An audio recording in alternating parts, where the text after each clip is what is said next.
Hello,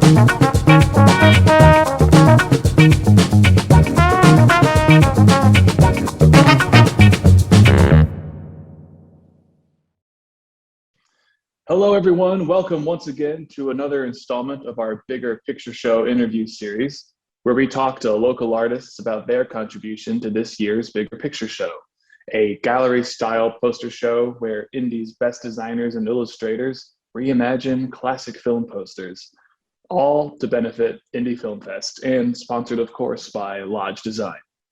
Today, we're talking with Parker McCullough, who created a poster based on Castaway. Welcome to the show, Parker. Hey, Mercer. Good to be here. Thanks for joining us here today. Let's get right into it. I've been looking at your poster for a while, and it's one of my favorites for sure. It's just awesome. I think it really captured the whole theme this year of being the Bigger Picture Roadshow and being all about sets. So, what was it about this setting that intrigued you? I think the movie Castaway, most of the setting is on the island itself. And immediately when I saw Castaway as an option, the island is what I pictured, that being such a core component to the story and a really distinct setting in and of itself. And my mind was immediately transported to vintage travel posters. And I wanted to find a way to see if I could kind of bring those together in some fashion. Yeah, I got that immediately when I saw this. I thought like this is what I sort of imagined when I thought of the Bigger Picture Roadshow and how it was sort of based on locations, was like, oh, this is the perfect opportunity to go into this travel poster style. And I love the way that you illustrated this with this different textures for different things. The water looks different than clouds. Well, thank you. It was actually kind of the first time I tried a lot of those styles and techniques. So really? I was going into new territory, so to speak. Oh, that's great. Yeah, that's what we've been hearing, that this is an opportunity for a lot of people to sort of step outside their comfort zone and try tackling something that maybe you wouldn't normally do in a particular style. So overall, what were you trying to capture with the finished product once you were done? Yeah, so like I said, one of the first thoughts was, how could I combine this main setting of the story with this kind of iconic visual style of the vintage travel poster?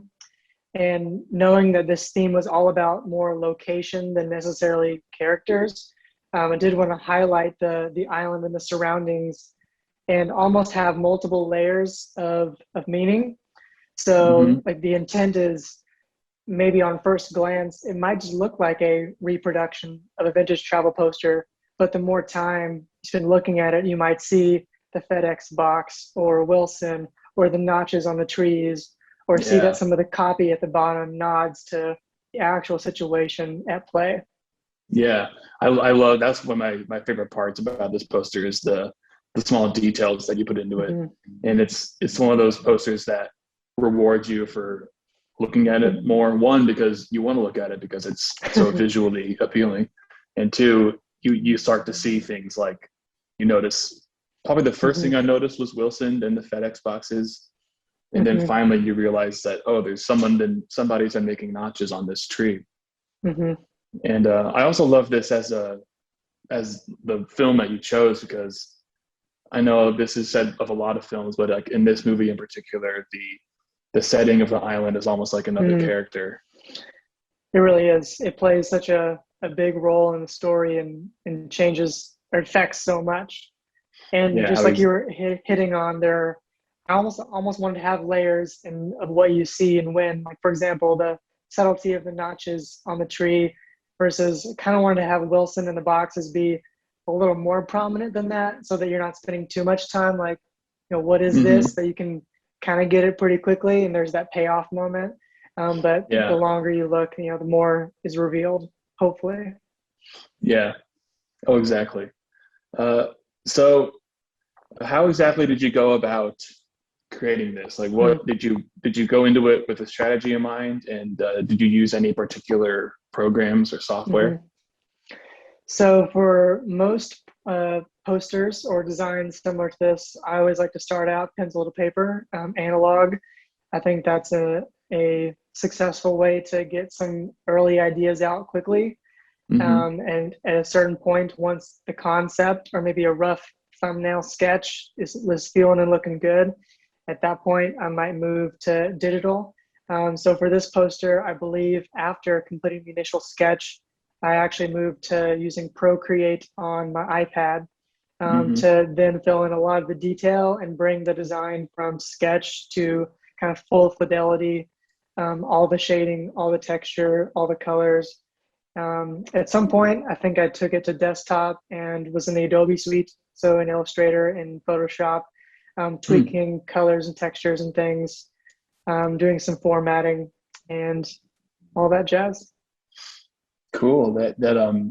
Those extra steps of moving it out of Procreate and dropping it into something like Photoshop or Illustrator, Hmm. that really pays off. Like that really paid off here. Hmm. Like, was that, did you mostly go in to do with that with like textures or just some finishing final touches? And then, of course, like the type at the bottom. Hmm. Yeah, definitely the typesetting was done on desktop. Some of the textures, some of the composition, like fine tuning the layout and making sure, I spent a lot of time on the foliage towards the bottom to have the right level of density.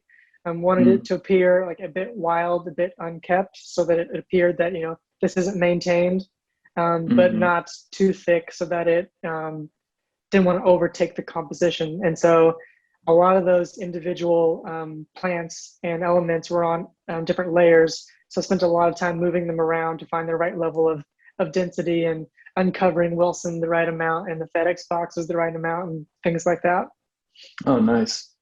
That's great. And I also just love how luscious, like how this color in Mm-hmm. this poster really shines out, especially the extra touch of like the glow of the clouds and the ocean Mm-hmm. and the colors of all the foliage and the sand and the Yeah. rocks and the shadows. A lot of those colors were inspired. I did a deep dive into the vintage travel posters and went down a Oh, rabbit hole because they're also beautiful, and a lot of them use almost unexpected color combinations, like mm, interesting colors for highlights and shadows that you might not expect to see. And so I wanted to bring a little bit of that in, like for example, the color of the sky and the palm leaves at the top, like mm-hmm. they're not, it's not super high contrast, but they're both super vibrant colors and they almost vibrate a little bit. And Yeah. that was intentional. Same thing with the dark black frame around the whole thing. That was a direct reference to a lot of the styles of the old posters as well. Oh, okay. Well, that's awesome. And then that's awesome. I love it.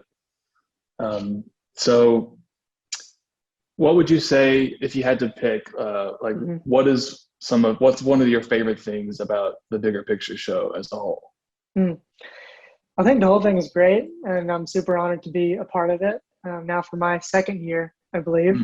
Mm, But I love how it brings a variety of people, artists and designers and creatives of different sorts together to kind of for a good cause. And really, it's awesome to see all these different types of people come together for the event too. It's almost like a big event just for the creative community in Indianapolis. And to get to, whether it's like seeing old buddies or like meeting new people and seeing how all these different people approach solving a similar problem is something really interesting to see every year. And I'm really excited for this year. So glad it's happening. yeah. Oh yeah. So are we.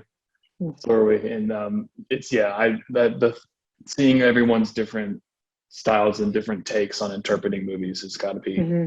my favorite. One of my favorite things. Just the seeing the sheer amount of creativity that we have here Mm-hmm. and seeing it all on display all together in one place. It's It's always so awesome. surprising every year. Yeah. It's always so much fun. Well, thank you so much, Parker, for talking with us here today. It's Of course. been a pleasure. I would like to thank everyone else who's watching. To thank you for watching, and also I would like to remind you to make sure to come out to the Bigger Picture Show this year, the Bigger Picture Road Show at Circle City Industrial Complex. It is on October 29th and we hope to see all of you there.